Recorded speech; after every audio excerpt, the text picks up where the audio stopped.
Bismillahirrahmanirrahim. Assalatu wassalamu ala Rasulillah wa ala sahbihi ecmaîn. Esselamu aleyküm ve rahmetullahi ve berekatuhu. Кичә дәрестә үттек, бик мөһим. Шанырга ике баганага бигрәк тә иманның 6 баганасы бар. Шуларның берсе була, беренчесе Аллаһка ышану.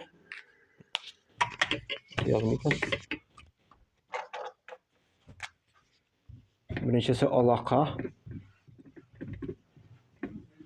Икенчесе кыямәт көненә, иң мөһиме кыямәт көненә.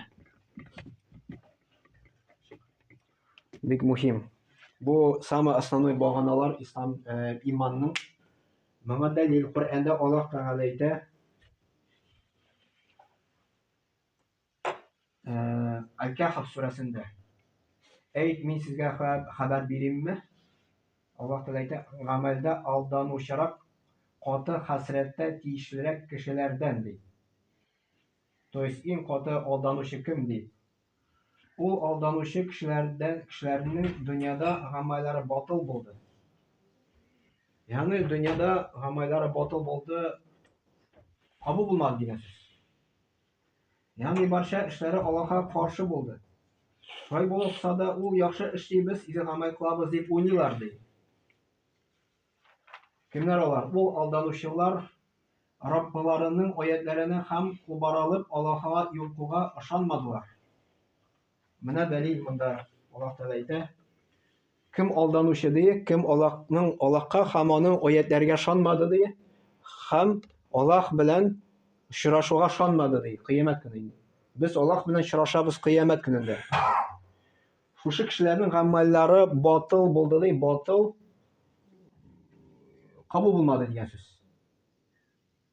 То есть кеше яхшылык эшлим дип уйлый, но шушы ике нәрсәгә ышанмаса, Аллаһ аны кабул итми. Кабул итми. Менә безнең гамәлләребез кабул була, менә шушы нәрсә белән генә. Беренчесе Аллаһка ышану, икенчесе менә шушы кыямәт көненә ышанса. Ни өчен? Чөнки без гамәл кылабыз, намаз укыйбыз, ураза тотабыз, хаҗын да кылабыз. Шулай корбан да чалабыз. Бөтенесе шушыңа ниятләп, кыямәт көнгә ниятлибез. Корбан чалабыз без, кыямәткә ниятлибез. Анда Аллаһ Тәгалә әҗрен бирер дип. Ураза тотабыз, кыямәт көненә ниятлибез, намазны кыямәт көненә ниятлибез. Дөньяга түгел, кыямәт көненә. Менә Аллаһ Тәгалә безнең гамәлләребезне кабул итә шушы шарт белән. Аллаһка ышану һәм Аллаһ Тәгаләнең кыямәт көненә ышану иде. Аллаһ Тәгалә белән очрашуга. Моңа дәлил Каһф сүрәсендә. Аллаһ Тәгалә шулай дип әйтә. Тагын бер кабатлый шушы аятны. Кул һәл нунаббиукум бил ахсарина аъмала. Аллаһ Тәгалә әйтә, әйт син, сезгә хәбәр бирәмме ди? Иң хәсрәт гамәлләрдән ди. Кайсылары адаштылар ди дөньяда, һәм алар уйладылар ди, ташталар яхшы эшлибез ди. Кем алар? Кайсылары көферлек кылдылар, иман китермәделәр. Раббыларының аятларына һәм аның белән очрашуга иман китермәделәр ди. Фахабиту аъмалихум, аларның гамәлләре батыл булды ди, юкка чыкты ди. Фала нуқиму лахум яумал қиямати вазна, һәм аларга ди кыямәт көндә үлчәүгә куймыйбыз ди гамәлләр. Кыямәт көндә гамәлне безнең үлчәүгә куялар. Менә әйттек инде, монда яхшы гамәлләр, монда начар гамәлләрне куялар.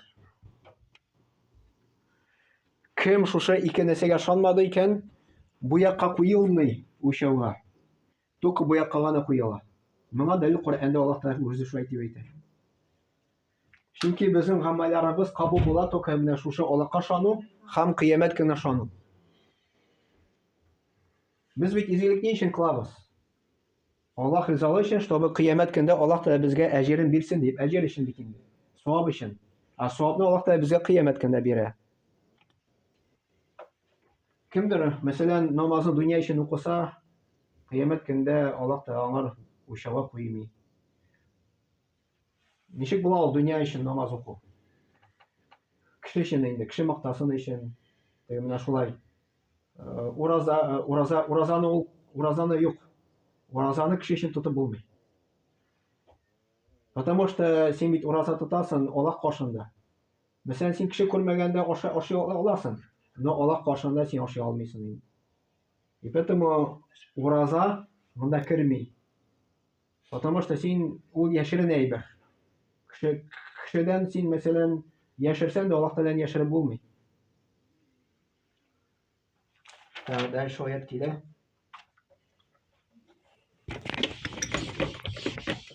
Бу кичәге дәрес, бүгенге дәрес хәзер. Аллаһ Тәгалә әйтә: "Инна фи халки самавати вал ард." Дөресектә, күкләрнең һәм җирнең барлыкка килүендә ди. Ва ихтилафил лейли ван нахар, һәм төн белән көннең алышуында. Ла аяти ли ул албаб, аятлар бар ди, кем уйлый фикерли белә икән, алар өчен мөгъҗизалар бар ди. Аллаһ Тәгалә Коръәни Кәримдә безгә куша күккә карарга, күкләр дип әйтә. Аллаһ Тәгалә күк кенә дип әйтми, күкләр дип әйтә. Чөнки 7 кат бар. Аннары Аллаһ Тәгалә әйтә җир дип. Дөресектә, күкләрнең һәм җирнең барлыкка килүендә Аллаһ Тәгалә шушы күкләрне һәм җирне бар кылды.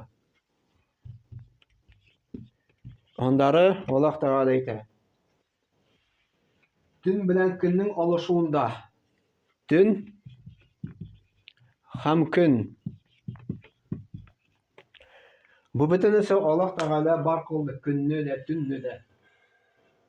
Төн кайчан була, кайчан кояш бата. Көн кайчан була, кайчан кояш чыга.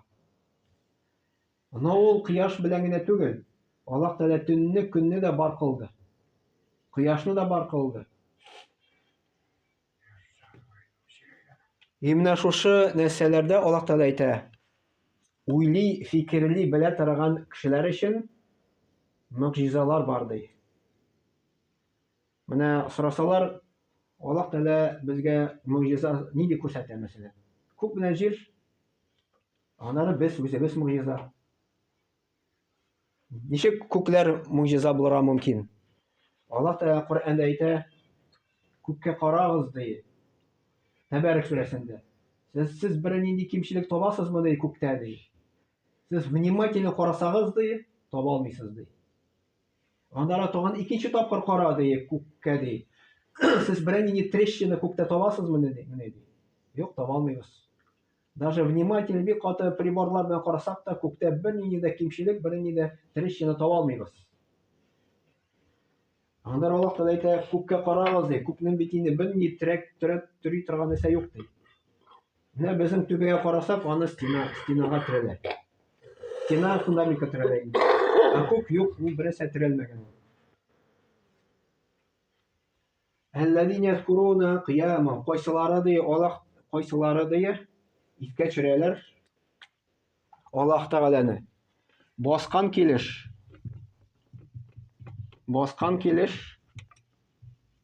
Беренчесе бу Аллаһ Тәгаләне искә төшерәләр.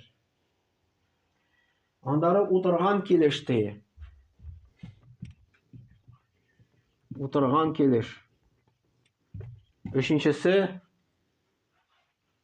Әлләзина язкуруна қияма ва қуъудан ва аля джунубихим. То есть, менә яткан килеш дип килә инде. Яткан килеш. Яткан килеш. Аннары Аллаһ Тәгалә әйтә: ятафаккаруна. Уйлыйлар, фикерлиләр ди.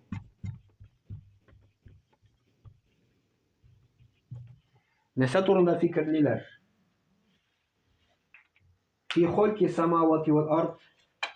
Менә күкләр һәм җирнең барлыкка килүен турында уйлыйлар, фикерлиләр ди. Күкләр турында уйлыйлар, җир турында уйлый. Аннары әйтәләр: Раббана, Раббыбыз Аллаһ, ма халакта хада батил. Син бит буларны тик кенә баракка китермәдең дип әйтәләр ди. Субханака, син бөтен кимчелекләрдән пак. Факина гадабаннар, безне тамук утыннан сакла. Бер мөгъҗиза килде.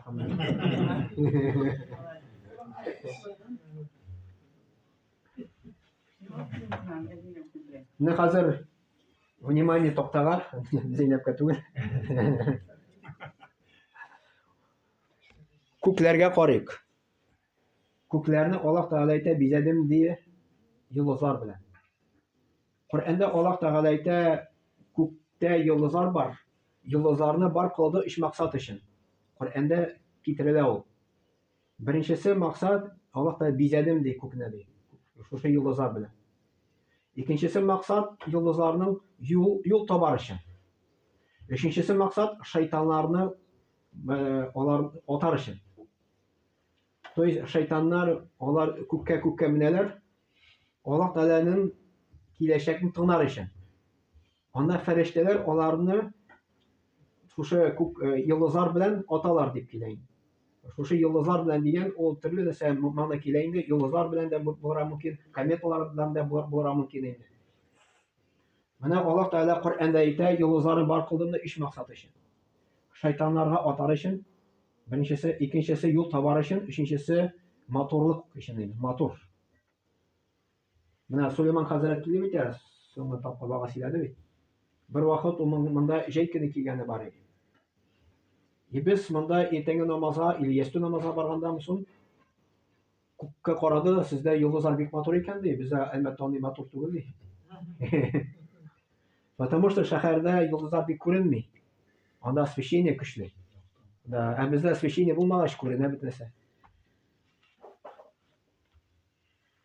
Менә күкне Аллаһ Тәгалә матурлады йолдызлар белән.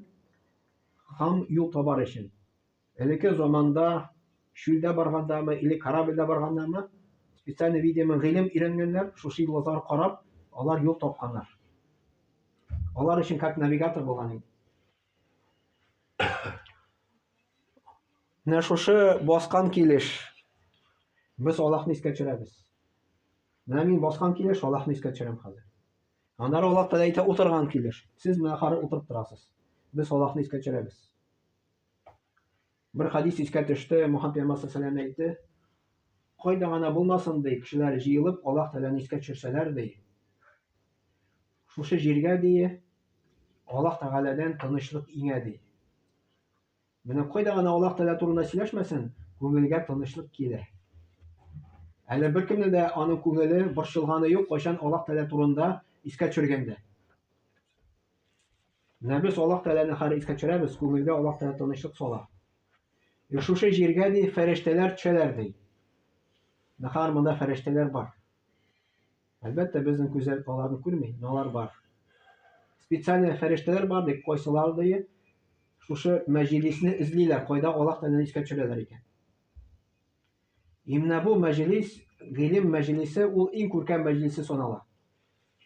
Мәҗлис ул теге ашау мәҗлисе дигән сүз түгел, мәҗлис ул теге киң мәгънәдә килә инде. Мәҗлис ул как бы переводится заседание. Русча ул переводится заседание. Без монда хәзер утырабыз, без мәҗлистә Аллаһ Тәгаләне искә төшерү мәҗлисендә инде. Бер вакыт Мөхәммәд саллаллаһу мәчеткә кергәч, ике түгәрәк күрде инде теге, ике кешеләр утырган, ике төркем утырган инде. Берсе Аллаһ Тәгаләне зикр иткәннәр. Янына килде дә аларны мактады. Икенче түгәрәкне күрде, анда гыйлем алалар. Аларны да мактады һәм ул гыйлем түгәрәгенә утырды. Шушыннан күрәбез, зикр мәҗлисе бик күркәм, но гыйлем мәҗлисе тагын да күркәмрәк. Тагын да яхшырак икән. Менә без Аллаһ Тәгаләне искә төшерәбез, баскан килеш, утырган килеш. Монда яткан килеш. Бер хәзрәт вагызда сөйли, психологлар әйтәләр ди, 3 положение монда Аллаһ Тәгалә искә төшергән. Баскан килеш кешенең бер положениесе, психологлар әйтәләр, утырган килеш икенче төрле, яткан килеш өченче төрле.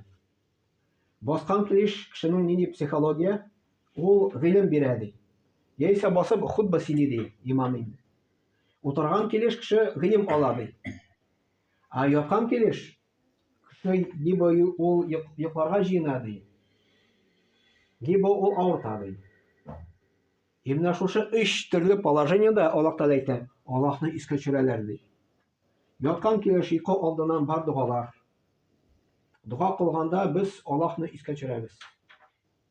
Яткан килеш без авырткан килеш булырга мөмкин. Авыртканда без Аллаһны искә төшерәбез. Менә шушы 3 төрле положениедә Аллаһ Тәгаләне искә төшерү. Аллаһ Тәгалә искә төшерә монда. Һәм мондагы уйлыйлар, фикерлиләр ди, күкләргә карап, җиргә карап. Менә моны кем баракка китерде? Аллаһ. Ни өчен болай гына түгел ди. Болай гына түгел, Аллаһ Тәгалә күкләрне, җирне баракка китерде. Менә карагыз, Аллаһ Тәгалә бар кылды шушы әйберләрне. Күкләр, җир, төн, көн. Тагын нәрсә бар кылды? Алабыз табигать.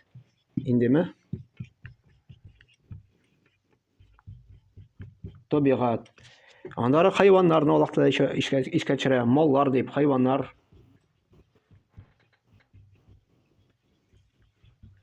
Хайваннар. Искә төшерсәң күп нәрсә ул. Бөҗәкләр була монда, күп нәрсә. Инде океаннар, диңгезләр, елгалар. И карагыз, Аллаһ Тәгалә шушы әйберләрне бар кылды кем өчен? Кем өчен бар кылды, беләсезме? Адәм баласы өчен. Адәм баласы өчен, кеше өчен. Кешеләр өчен.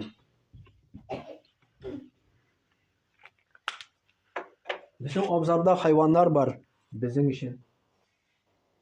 Сөт бирә, кәҗәме, сыермы, бозау ит бирә. Куян була монда, тутаклар була монда, йомырка бирәләр. Эт теге хуҗаны таный, башка кешене кертми, мәсәлән. Пси тоже, мәсәлән, тычкан тота. Кортлар эшлиләр, күпме тырышып. Безнең өчен эшлиләр. Үзләре генә күпме кирәк аларга ашарга. Менә бу бөтен әйбер Аллаһ Тәгалә бар кылды безнең өчен икән. И Коръәндә Мөхәммәд Пәйгамбәр саллаллаһу алейһи ва сәлләм әйтә, төнге намаз укыгач, ишәп син үзеңне интектерәсен дип аннан сорау биргәннәр. Ул әйтә, неужели мин не должен Аллаһ Тәгалә шөкр итүче бәндә булырга тиеш түгелмени дип, ул шулай дип җавап биргән иде. Менә шушындый нимәтләрне күреп, без Аллаһ Тәгаләгә шөкр итәргә тиеш түгелмени дип. Тиеш бит инде, без шөкр Аллаһ Тәгалә итәргә тиеш. Шөкр итәбез, намаз укып, шөкр итәбез, ураза тотып, хаҗ кылып, без бөтенсе шөкергә керә. Менә бу бөтенесе Аллаһ Тәгалә бар кылды безнең өчен. Все служит кешегә. И кешене Аллаһ Тәгалә бар кылды кыямәт көне өчен. Чтобы кыямәт көндә җавап бирер. Менә бу дөньяда без яшәдек, ничек яшәдек, Аллаһ кашанда җавап бирәбез. Менә бу аят булды. Иншаллах.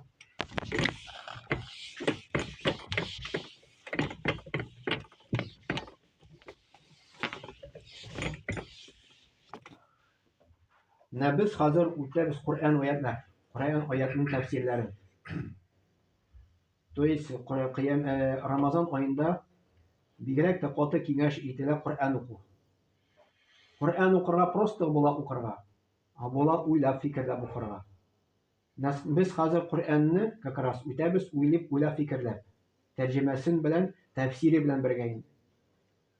Коръәнның мәгънәсе безгә Аллаһ Тәгалә әйтә, уйлагыз, фикерләгез, Коръән укыгыз һәм уйлагыз, фикерләгез.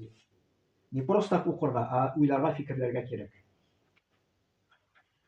Аннары Аллаһ Тәгалә бер аятта китерә, Аллаһу ахраҗакум мин бутуни уммахатикум. Аллаһ Тәгалә ди, сезне ди, ана карыннарыннан сезне чыгарды ди. Аллаһ Тәгалә Коръәндә искә төшерә безгә ана карынын.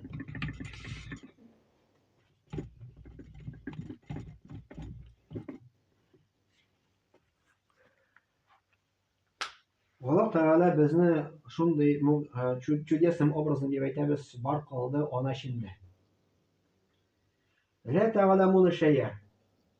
Сез ди бер нәрсә дә белмәдегез ди. Без бер нәрсә дә белмәдек. Белмәдек бит, белмәдек.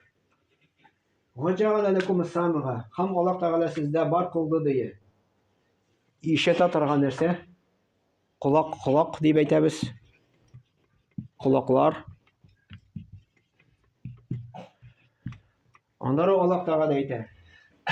Вәл абсора, күзләр.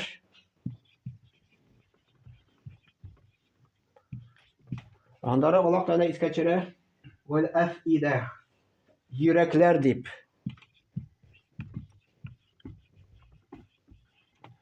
Монда тәфсир галимнары йөрәкләр турында әйтәләр, то что бу монда керә даже акыл дип. Акыл безнең. Акыл да керә монда.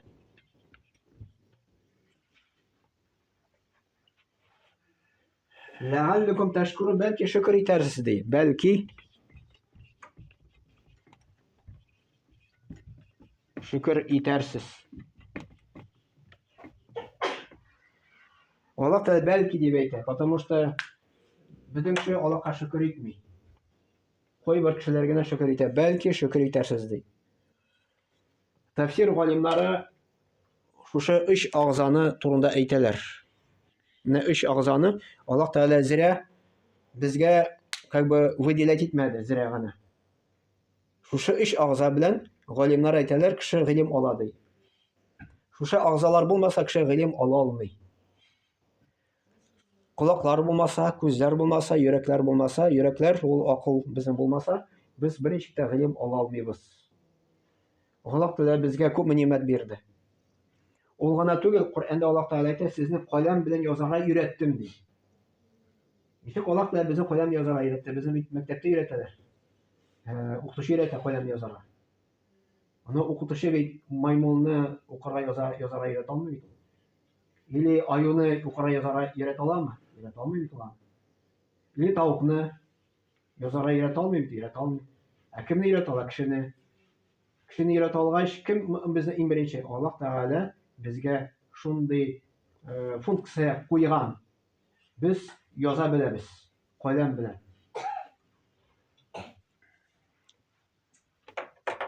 Менә бу колаклар, галимнар әйтәләр, если Аллаһ Тәгалә беренче урынга шушы куя икән, ул самый мухим агъза. Ничек может ул колаклар безнең күзләрдән мухимрак булырга? Мин сезгә әйткәнем иде. Галимнар әйтәләр, әгәр дә ишетү аппараты булмаса кешедә, ишетмәсә, монда ике нимәт югала икән. Беренчесе ишетми, икенчесе сөйләшә белми. Шуннан зависит икән безнең сөйләшә белүебез, ишетү белән генә сөйләшә беләбез без. Ишетмәсәк, сөйләшә алмыйбыз. Монда күзләр булмаса, әлбәттә зур нимәт югала. Но колаклар булмаса, ишетмәсәк, уже ике нимәт югала икән бездә. Кеше русча әйтәләр, немой дип инде. Ишетми, значит, ул сөйләшә дә алмый, димәк. И ахырда Аллаһ Тәгалә әйтә, бәлки шөкер итәрсез ди. Менә шушы өч агъзаны Аллаһ Тәгалә безгә аны карында уже бирде.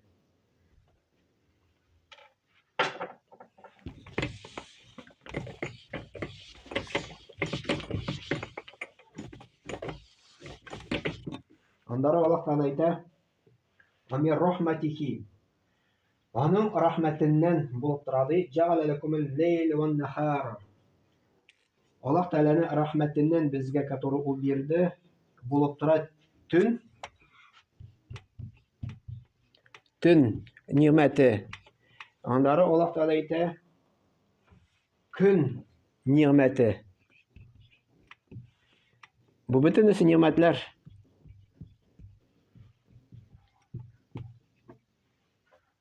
Ни өчен? Литаскуну фихи. Төнне бар кылды. Ял итәр өчен. Ял итәр өчен. Көнне бар кылды. Аллаһ Тәгалә әйтә, литабтагу мин фадлихи. Аллаһ Тәгаләнең фазиләтләрен эзләсеннәр өчен.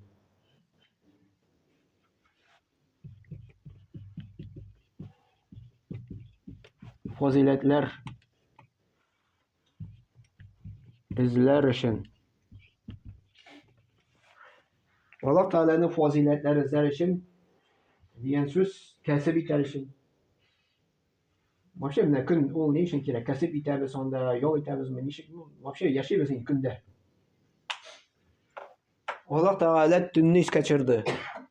Если төн булмаса, постоянно көн булса, Галимнар әйтәләр, температура дие җир шарында дие бик каты кызар иде, монда яшәп булмас иде ул вакытта. Без әйтәмче кызар кышкыны. Ә бит мәсәлән, Саудовская Аравия мәсәлән алабыз. Анда төн бик кирәк, аякка кире анда эссе дә. Бөтенесе акшамны көтәләр анда. Көндез җәй көне 45 градуста кеше почти күренми. Анда тормыш башлана акшамнан соң, кояш батканнан соң. Кешеләр селкенә башлый, эшли башлыйлар анда. Ну, хәзергә мөмкин дә була, алар бит помещение эчендә кругом кондиционер инде. Кондиционер булган җирдә анда нормально. А как помещение чыгасың эссе. Без монда суыкка түзәбез, алар эссегә анда инде. Көн, если көн, мәсәлән, көн булмаса, төн генә булса, температура тоже бик аска төшәр дип әйтәләр. Тоже яшәрлек булмас бу җир шарында.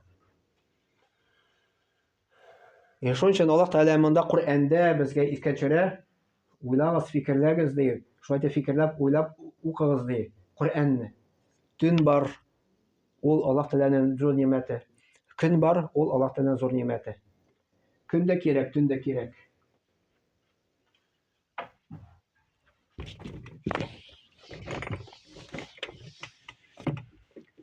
طغيت وصينا الإنسان بوالديه حملته أمه وهنا على وهن وفصاله في عامين أن يشكر لي ولوالديك إلي المصير. Luqman surasi 14-oyatda Alloh taolo aytadi: Biz kishiga deya vasiyat etib qoldik deya. Әти әнигезгә deya изгелек кылырга. Монда Аллаһ Таала искә төшерә әти, әни. Әти әнине искә төшерә. Бу турында хадис бар. Мөхәммәд пәйгамбәр саллаллаху алейһи әйтте, Мөхәммәд пәйгамбәр саллаллаху алейһи янына килеп сорадылар.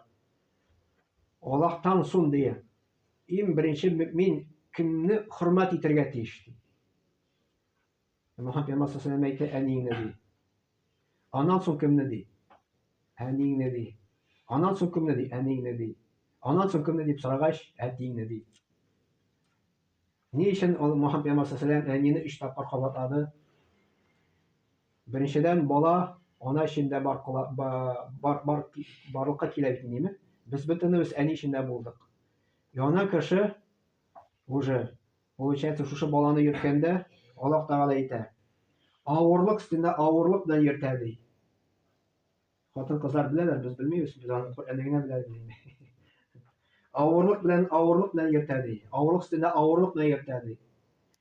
Монда тәфсир галимнәре әйтәләр, кайчан ана кешесе ди балага уза, ул иркә була ди. То есть ул бөтен нәрсәдә моны үзгәрә, килеп чыга. Аны теге характеры да ничкә була. Аны кичкенә генә бер сүз әйтсәң, ул уже обижать итә башлый. Аны иркәләргә кирәк. Ул вакытта бала үсә башлаган саен бөтен анадан бөтен витаминнарны үзенә суыра, бөтен әйберләрне үзенә суыра. То есть суыргач, ана кеше физик яктан көчсезләнә. Моральный яктан көчсезләнә. Шуның өчен Мөхәммәд пәйгамбәр саллаллаху алейһи әйтте, зәр әйтмәде, анаңа дип әйтте. Иң беренче хөрмәт итәргә, иң зур хөрмәт. Аннары әтиңә дип әйтте инде.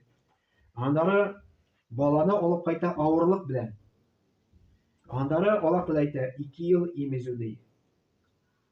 Шушы баланы 2 ел имезгәндә дә ул бала әнисез бик яши алмый дип әйтәбез инде. Потому что бала тугач, аның тешләре юк. И Аллаһ Таала моңа ризык куйды, нәрсә? Ана сөте. Ана сөте белән бала үсә. И Аллаһ Таала әйтә 2 ел имезү ди. То есть рекомендуемый 2 ел имезү, баланың хакы. Монда ана кеше баланы имезгәндә, ул 2 ел эчендә бала белән как бы элемтәгә бик нык керә. Аны бик каты ярата башлый, постоянно гел шулай ашаткан саен, ул күбрәк аңар мәхәббәт арта башлый. Баланың да анага күбрәк мәхәббәт арта башлый, шуны белән. Бергә взаимосвязь килә инде. Психологик ягыннан да нәкъ шулай ук. Шуның өчен не рекомендуется вообще баланы имедән махрум итәргә. Теге бар бит әле теге хәзер саталар бит искусственный нәрсәләр инде. Искусственныйга лучше итмәскә, пока аны сөте бар, сөт белән ашатырга. Ул не только монда витаминнар керә, монда еще психологик ягыннан ул элемтәгә керә бала белән инде. Бала белән элемтәгә кереп, бала ананы күрәк ярата башлый, ана баланы күрәк ярата башлый. И бу зур мөгъҗиза еще булып тора. Бала тугач, ул безнең өчен пока кичит кеше. Шулай кан килде ул мәчит кеше. Раз барака килде, ул безнеке. И ана кеше шушы бала белән постепенно шулай таныша. Взаимосвязь получается. И поэтому 2 ел имезү ди. Бу да Аллаһ Тәгаләнең безгә куйган зур нимәте. Мөхәммәд саллаллаһу алейһи ва саллям әйтте: "Әгәр дә ди ата-анага ди внушать итмәгән булса, Аллаһ Тәгалә балага карата мәхәббәт куймаган булса, сез ди балаларыгызны ташлап китәр идегез ди. Аллаһ Тәгалә куйды мәхәббәт әти-әнигә. Баланы яратабыз. Бала ул теге ничек дип әйтәбез, ул исе дә тәмле. Ул пшица какая-то да андый юк начарист түгел. Мәсәлән, карт кеше бит инде сабый хәленә керә идеме? Карт кеше урынына пшицамы или какая-то берсендә алыштырасы килми. Баланы алыштырганда теге андый сасый да түгел, нормально алышына да. Менә теге сабый бала ул Аллаһ Тәгалә биргән безгә, ул тоже бик зур нигъмәт безгә. Аллаһ Тәгалә әти-әнигә салган хисе, теге мәхәббәт хисе салган. Шуның өчен Аллаһ Тәгалә әйтә: "Шөкр итегез ди миңа ди, һәм әти-әнигә рәхмәтле булыгыз ди." Менә Аллаһ Тәгалә үзеннән соң беренчесе Аллаһның хакын үтәү куйды, Аллаһ хакы. Беренче урында тора.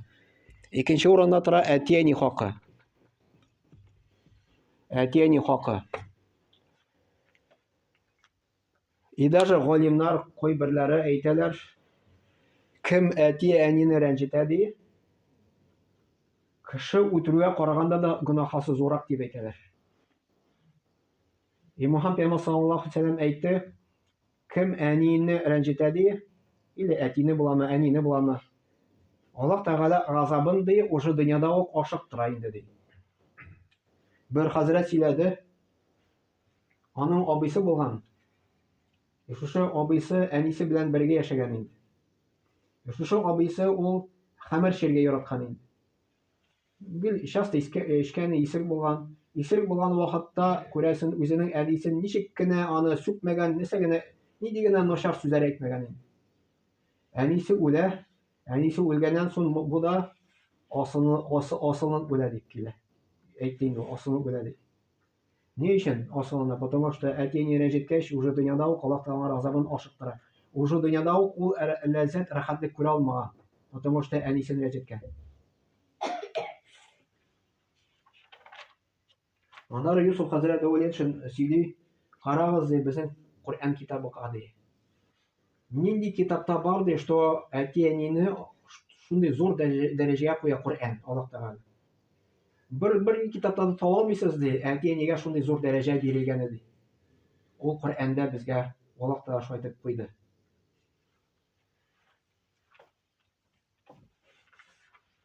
Аннары шул ук Юсуф хәзрәт әүлиятшин сөйләде, мәдрәсәдә укыганда ди, берсе укытучыга сорау бирде ди. Менә әти-әни вафат булгач, ничәдер бала калган инде андаймы? Кемгәдер мирас малы күбрәк калган инде. Күбрәк калган. Потому что ул аны караганмы соң инде шунда. Сорау бирә ди. Если менә шушы баласы ди күбрәк караса ди әнисен ди, ул күбрәк ала аламы ди мирас малын. Бу шейх, бу укытучы шундый сорау бирде ди. Ни өчен ул аны карады ди? Шушы мал өчен карадымы ди? Шушы йорт алыр өченме ди? Юк, без аларны карыйбыз мал өчен түгел, без аларны карыйбыз Аллаһ ризалыгы өчен. Аллаһтан куркып, әгәр дә без аларны карамасак, ул рәнҗесә кыямәт көндә Аллаһ Тәгалә белән будем иметь дело дигән сүз. Алла сакласын. Бик куркыныч әйбер, конечно. Даже бер галим үзенең әнисе белән бер өстәлдә утырганда курыккан ризык ашарга. Аны сораганда, "Нишәп син куркасың әни белән утырырга?" дип, ул әйткән, "Менә мин ризыкны капканда ди, әни ди, шуңар кызыгыр да ди, үпкәләр миңа ди. Менә шуннан мин куркам" дип әйтә ди. Галимнар, Коръәндә Аллаһ Тәгалә әйтә, Аллаһ Тәгаләдән иң күп куркучылар кем ди? Галимнар ди. Галимнар алар до самых мельчайших частиц алар уйлаганнар, менә кыямәт көне җавап бирәсен ди мин. Менә гыйлем булган саен Аллаһ Тәгаләдән курку арта. Гыйлем булмаган саен Аллаһтан курку юк. Менә ул сизелә. Гыйлем белән Аллаһ Тәгаләдән курку хисе арта. Курккан, кем Аллаһ Тәгаләдән курка ди, Аллаһ Тәгалә әйтә, кем тақва була ди, мин аңар ди ризыкны көтмәгән җирдән дә бирәмен ди, һәм чыгу ишеген дә күрсәтермен ди. Күрәсең, бәла казадан инде. То есть кем Аллаһ Тәгаләдән күбрәк курка, Аллаһ Тәгалә дөньяда ук уже бәла казадан чыгу ишеген күрсәтә, һәм ризыкны көтмәгән җирдән дә бирә. Ризыкка ул не только мал-мөлкәт кенә керә. Монда безнең бәхетебез дә керә, монда безнең сәламәтлек тә керә, монда безнең бала, тәрбияле бала да керә, яхшы күрше дә керә, яхшы әтие, яхшы балалар да керә, монда бөтен әйбер керә. Так, дальше. وَإِذْ تَأَذَّنَ رَبُّكُمْ لَئِنْ شَكَرْتُمْ لَأَزِيدَنَّكُمْ. Безнең вакыт күпме бара? Менә соңгы аят укыйм иншаллах. Аллаһ Тәгалә әйтә: "وَإِذْ تَأَذَّنَ رَبُّكُمْ لَئِنْ شَكَرْتُمْ لَأَزِيدَنَّكُمْ." Сезнең Раббыгыз хөкем кылды ди, әгәр дә сез аңа шөкер итсәгез ди, әлбәттә өстәрмен ди нимәтләрне ди. وَلَئِنْ كَفَرْتُمْ إِنَّ عَذَابِي لَشَدِيدٌ. Әгәр дә күфрлек кылсагыз ди, шөкер итмәсәгез ди, минем газабым каты ди. Ибрагим сүрәсендә 7-нче аятта Аллаһ Тәгалә әйтә. Менә шөкер итү белән Аллаһ Тәгаләгә шөкер итү белән безгә нимәтләр арта икән. Нимәтләр арта.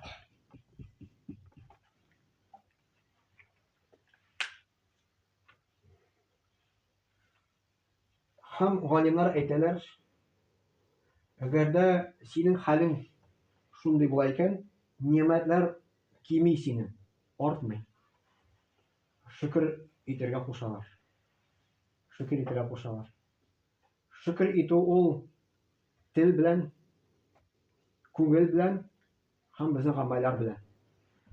Тел белән әлхәмдүлиллаһ дип әйтәбез. Күңел белән бу нимәтләрне Аллаһ Тәгаләдән килгән икәнен таныйбыз. Һәм үзебезнең гамәлләр белән, намаз белән, ураза белән, закат белән, садака белән, гушр садакалар бирү белән, хаҗ белән бу бөтенесе шөкергә керә. Менә әгәр дә күрәсең икән, что синең нимәтләрең кими башлады, шөкер итәргә кирәк икән. Шөкер намазын укырга кирәк. Намаз укымыйсың, 5 вакыт намазга басарга кирәк. Өстәмә шөкер намазлары бар. 2 рәкать намаз укыйсың да, Аллаһ Тәгалә рәхмәтләр әйтәсең шөкер намазын инде. Менә шул бүгенге. Субханакалла бихамдик, әшһәдү ан ла илаһа илля